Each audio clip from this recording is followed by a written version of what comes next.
Coding college HTML के मुकम्मल course के सिलसिले में आज 29वां हिस्सा है और आज हम एक नया मौजू शुरू कर रहे हैं और HTML पेज के स्ट्रक्चर के बारे में कुछ अहम टैग्स का जायज़ा लेंगे। पिछली मरतबा हमने हेड सेक्शन की मुतालिक जो गुफ्तगू थी वो समेटी, जिसमें हमने स्क्रिप्ट टैग और लिंक टैग को देखा, आइकन्स और स्टाइल शीट्स की बात की। अब जो है वो हम बुनियादी तौर पे थोड़ा सा जिसको कहते हैं, मैं कहना चाहूँगा टूरिस्ट मोड में जा रहे हैं। टूरिस्ट मोड क्या होता है कि आप टूरिस्ट के तौर पर सिर्फ देखते हैं चीज़ें। जैसे बादशाही मस्जिद अगर आप देखने जाएं तो आप एक एक मीनार का और एक एक गुंबद का और एक एक दरवाजे की चौड़ाई को नहीं नापते, आप सिर्फ देखते हैं कि अच्छा यार ये एक बादशाही मस्जिद भी है, वो इस तरह से उसमें एक तालाब भी है और उसमें सहन भी है। तो ये आपने भी अगले जो तकरीबन 4-5 बल्कि 8-7-8 सेशन जो हैं उनमें को बहुत ज़्यादा तवज्जो की ज़रूरत नहीं है, सिर्फ आपने देखना है कि मैं आपको सिर्फ जिस तरह वो कपड़ों की दुकानों पे वो थान निकाल के दिखाते हैं ना कि बाजी ये भी है ये भी है, तो ये मैं आपको सिर्फ दिखा रहा हूँ कि ये क्या कुछ है।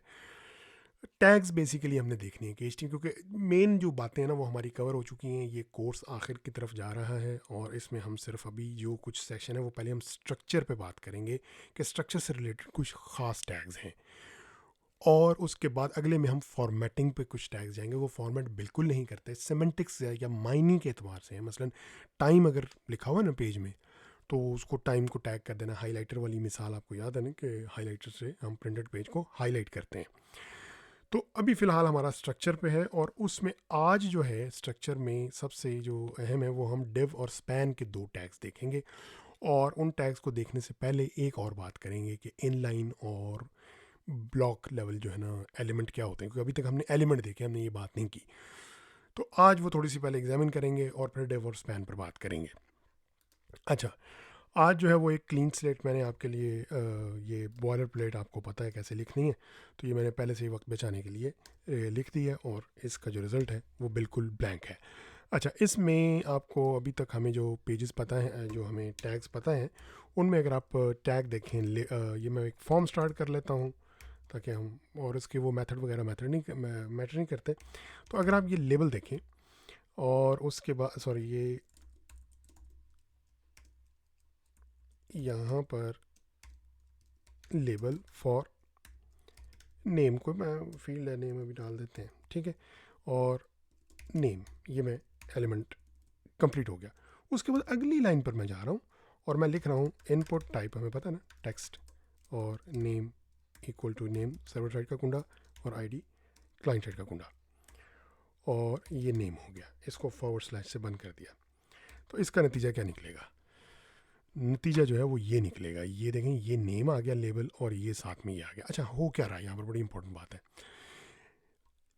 जो HTML एलिमेंट्स है ना वो दो तरह से मेजर कैटेगरीज में आते हैं। एक आते हैं इनलाइन। इनलाइन से मुराद क्या होती है कि एक एलिमेंट के बाद ही जैसे ही वो ख़त्म होता है तो अगला एलिमेंट जो है ना लाइन इन लाइन यानी लाइन में लगाता चला जाता है। तो ये एलिमेंट्स की जो एक किस्म है ना वो इनलाइन है। अच्छा, इसी के साथ मैं एक और काम करता हूँ कि इसी के साथ यहाँ पर मैं एक, आपको याद है ना H1 का एक एलिमेंट था, हेलो वर्ल्ड, ये हेडिंग 1, तो ये स्पेलिंग है अच्छा ये आ गया हेलो वर्ल्ड। अब इसको अगर आप देखें तो ये निचली लाइन पे चला गया है। ये क्या कर रहा है? अच्छा चलें ठीक है, कोई बात नहीं, निचली लाइन पे चला गया, फ़र्क नहीं पड़ता। हम आगे देखते हैं कि आगे क्या होता है। अगर मैं यही दो एलिमेंट इसके बाद कॉपी कर दूँ, ठीक है, और यहाँ पर मैं ये कोई और फील होती, फॉर एग्ज़ाम्पल एड्रेस की होती, ठीक है, एड्रेस एड्रेस एड्रेस, ठीक हो गया। अब आप क्या एक्सपेक्ट करते हैं? अब देखें कि ये दोनों लाइन में लग गए हैं, लेकिन जैसे ही हेडिंग आया वो जो है लाइन में नहीं लगा, उसने पूरी जगह एंड तक घेर ली है सारी की सारी, और इन्होंने जो है वो पूरी जगह नहीं घेरी, ये दोबारा लाइन में लग गए हैं। तो ये जो है ना, ये दो कैटेगरीज बन जाती हैं कि एलिमेंट्स जो है ना वो ब्लॉक लेवल होते हैं और इन लाइन होते हैं। ये वाले इन लाइन है कि जब आप एलिमेंट टैग लिखते जाएं ना अपने HTML पेज में तो वो लाइन में लिखते चले जाएं, वो इनलाइन एलिमेंट्स होते हैं। और इनलाइन एलिमेंट्स की ये ख़ास बात है कि वो हमेशा उतनी स्पेस लेते हैं, जगह घेरते हैं जितनी उनको चाहिए होती है। जबकि ब्लॉक लेवल का ये होता है कि वो पूरी जगह घेर लेता है, यानी ये एंड तक। तो अगर हम इसको इंस्पेक्ट एलिमेंट से देखें तो ये जो है सॉरी, ये अगर आप देखें तो ये इसके ऊपर जो बॉर्डर बन रहा है ये पूरा एंड तक बन रहा है, जबकि इसके ऊपर जो बॉर्डर बन रहा है ये देखें ये छोटा बन रहा है, और इसके ऊपर ये बॉर्डर छोटा बन रहा है। तो इसको ज़्यादा बेहतर देखने के लिए हम एक और ट्रिक लगा लेते हैं, हम इनके ऊपर बॉर्डर लगा देते हैं। अब यहाँ स्टाइल डालते हैं और उसमें हम कह देते हैं कि जो लेबल है ना उसका बॉर्डर 1px सॉलिड ब्लू कर देते हैं। ठीक हो गया। अब ये देखें ये इनके ऊपर ना ये बॉर्डर बन गए, ये जितनी विड्थ ले रहे हैं। अब मैं एक काम और कर देता हूँ इसी में ना, ये H1 भी इंक्लूड कर देता हूँ, कि मैं कह रहा हूँ कि भी H1 के ऊपर भी यही सलूक करो। तो अब अगर आप देखें तो वो जो इसके ऊपर जो लाइन लगी हुई है वो पूरी एंड तक लगी हुई है, यहाँ तक नहीं है। तो ये ब्लॉक लेवल और इन लाइन एलिमेंट्स हैं। तो ये दो कैटेगरीज होती हैं और ये हमारी डिस्टिंक्शन आखिर तक कायम रहेगी। और जब तक जितने टैग्स हमने देखे हैं वो इन दो कैटेगरीज में से कोई एक थे, या वो इन लाइन थे या ब्लॉक थे। मैं कंफ्यूज नहीं करना चाहता, लेकिन ये आपको जिक्र करता चलूँ कि ये मुमकिन है कि आप एक ब्लॉक लेवल एलिमेंट को इनलाइन कर दें और इनलाइन को ब्लॉक कर दें, या वाइस वर्सा। लेकिन वो स्टाइल शीट्स का एक मौजू है, वो हमारा कंसर्न नहीं है। लेकिन HTML, प्लेन HTML तक ये सूरत हाल है कि ब्लॉक और इनलाइन एलिमेंट्स होते हैं। अच्छा, अब ब्लॉक लेवल इनलाइन के बाद हम रिपीट करेंगे ये बात कि HTML मार्कअप लैंग्वेज है और इसका मकसद क्या है। मार्कअप करना, हाईलाइटर पड़े होते हैं ना, ब्लू ग्रीन ऑरेंज, और वो प्रिंटेड पेज हो, आप कहें भी ये वाली डेट होती, ये होती। तो हम जो आज बात कर रहे हैं ना, वो जो जिन कैटेगरीज के जिस किस्म के टैग्स हम अगले 2-3 सेशन में देख रहे हैं, वो पेज के सेक्शंस, लॉजिकल सेक्शंस बताने के बारे में है कि ये जो है ना, ये कोई आर्टिकल होता, ये फुटर होता, ये हेडर होता। ये नेक्स्ट जो हमारी एक सेशन बनेगा उसके अंदर हम उस पर मज़ीद तफसील में बात करेंगे। लेकिन आज दो ख़ास और बड़े जनरल पर्पस टैग जो है ना वो हम देख रहे हैं। एक टैग का नाम है स्पैन, और वो जो स्पैन टैग है ना वो जो है वो एक इनलाइन एलिमेंट है और जनरल पर्पस है। जैसे ये देखें, ये एक पैराग्राफ है, ठीक है, आई एम मोहसिन, ठीक है, ये मैंने इतना से कर दिया।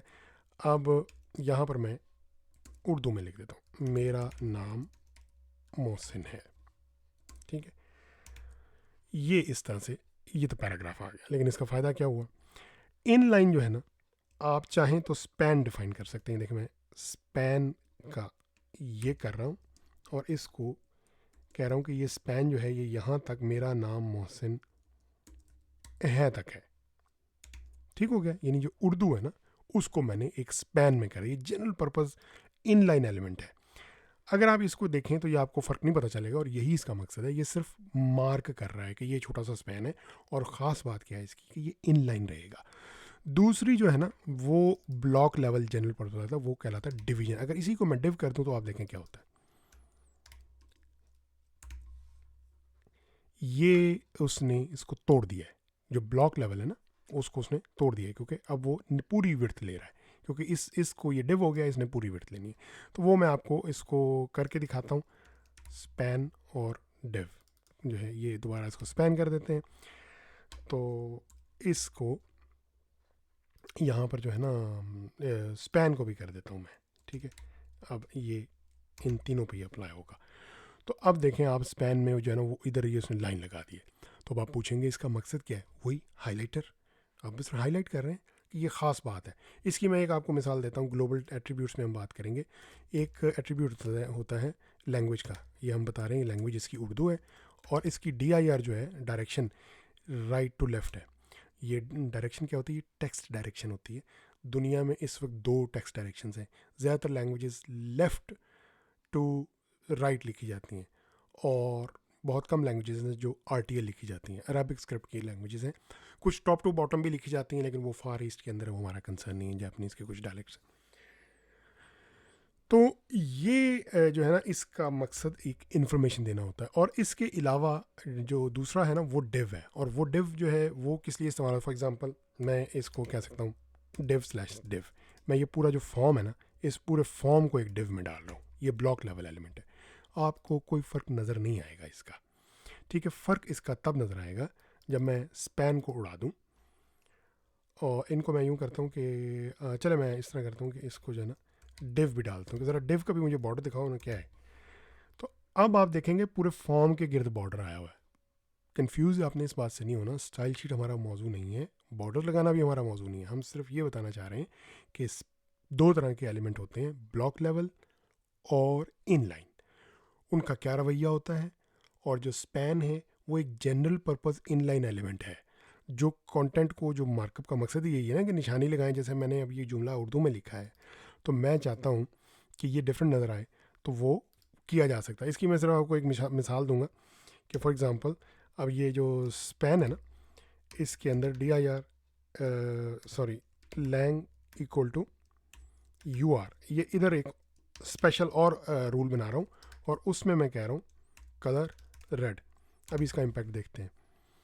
ये देखें, जो मेरा नाम मोहसिन है ना, ये उर्दू में जो लिखा हो, मैं ये रूल भी हमारा मकसद नहीं है CSS, वो हम CSS के कोर्स में कवर करेंगे, लेकिन मैं फ़ायदा बता रहा हूँ कि उर्दू में अगर मैंने ये मार्कअप की हुई हो ना अपने पेज में सेक्शंस, कि भाई ये वाला उर्दू है, ये वाला फलाना है, तो मैं उसके फॉर एग्जांपल यहाँ अच्छा फ़ॉन्ट लगा सकता हूँ कि मसलन फ़ॉन्ट फैमिली जो है वो मेरे पास है एक जमील नूरी नस्तलीक कर लेते हैं, मेरे ख्याल में साथ इंस्टॉल्ड है। तो ये देखें वो उसका फ़ॉन्ट चेंज हो गया है, ठीक है। तो ये जो है ना, इसका मकसद या फ़ायदा जो है ना ये होता है। अच्छा, तो ये आज का सिर्फ यही मकसद था। ये डिव जो है ये ब्लॉक लेवल है, यानी ये तोड़ के पूरा जो है ना वो, इसका मैं डिव का कलर आपको ज़रा डिफरेंट करके दिखा देता हूँ। डिव का कलर कर देते हैं बॉर्डर 1px सॉलिड ग्रीन, ठीक हो गया। इधर से इसको निकाल देते हैं, वैसे तो फ़र्क नहीं पड़ना था, लेकिन बहरहाल। तो अब अगर आप देखेंगे डिव जो है ना ये बता रहा है ये है। तो अगेन यहीं तक रखते हैं। बात हमने क्या की है कि स्ट्रक्चर के एतबार से हम जायज़ा लेंगे कुछ टैग्स का। उनमें दो टैग्स अहम हैं, स्पैन और डिव, जो शुरू में जनरल पर्पज़ हैं। इसके अलावा मज़ीद भी हैं, लेकिन उन दोनों में फ़र्क क्या है? वो फ़र्क ये है कि टैग्स के दो कबीले हैं, एक इनलाइन है और एक ब्लॉक है। इनलाइन जो है वो लाइन में लगते चले जाते हैं, वो अपनी उतनी जगह लेते हैं जिनको उतनी उनको चाहिए होती है, और जो ब्लॉक है वो फैल के पूरा एंड तक लेता है, वो किसी और को अपने साथ नहीं आने देता। तो ये दो तरह के लेवल हो गए, दो ग्रुप हो गए, और इनके दो जो जेनेरिक टैग्स हैं वो ये हो गए। तो आइंदा आने वाले दिनों में जो मतलब अगले सेशन हैं उनमें हम स्ट्रक्चर के टैग्स जो है वो थोड़े से अगली नशिस्त में कल इंशाल्लाह कोशिश होगी कि उसको कवर करें। तो इसके साथ ही आज का लेसन जो है या जो डिस्कशन है वो ख़त्म होती है। आपके वक्त और तवज्जो का बहुत बहुत शुक्रिया।